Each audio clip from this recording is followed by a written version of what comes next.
नमस्कार, माझ्या रेसिपीमध्ये तुमचं स्वागत आहे।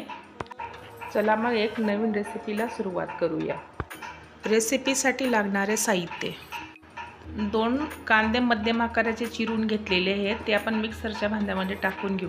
लसूण घेतलेला आहे, हिरवी मिरची घेतली आहे, कोथिंबीरच्या काड्या घेतलेल्या आहेत, टोमॅटो घेतलेला आहे। या सर्व वस्तू मिक्सरमधून बारीक करून घेतलेल्या आहेत। एक कढाई घ्यायची आहे, त्यात तेल टाकून घ्यायचं आहे गरजेनुसार। जिरे, मोहरी आणि हिंग टाकून घेऊ। वाटलेले जे सारण आहे ते पण टाकून घेऊ।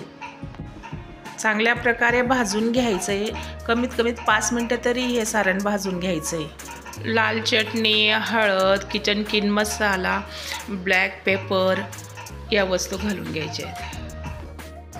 सर्व वस्तू मिक्स करून घ्यायचं आहे चांगल्या तेल येईपर्यंत, आणि त्याच्यात कसुरी मेथी घालायची। आता त्यामध्ये बटाटे घालून घेऊ आणि गरम मसाला टाकून घेऊ। गरजेनुसार थोडं दूध घालून घ्यायचं आहे, परतून घ्यायचं आहे।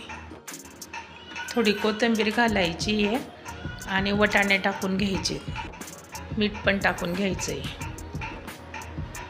आता त्याच्यामध्ये थोडं पाणी घालून घेऊ गरजेनुसार। 5 मिनिटं आता ह्या भाजीला चांगलं शिजून घ्यायचं आहे। भाजी शिजल्यानंतर थोडी कोथिंबीर घालायची आहे आणि परत परतून घ्यायचं आहे। आता भाजी तयार झालेली आहे।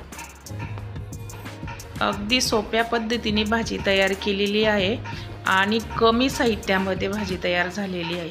तुम्ही पण करून बघा, तुम्हाला पण आवडेल नक्की। साध्या पराठ्याबरोबर खा, खूप छान लागते भाजी। प्लीज चॅनलला सबस्क्राईब करा।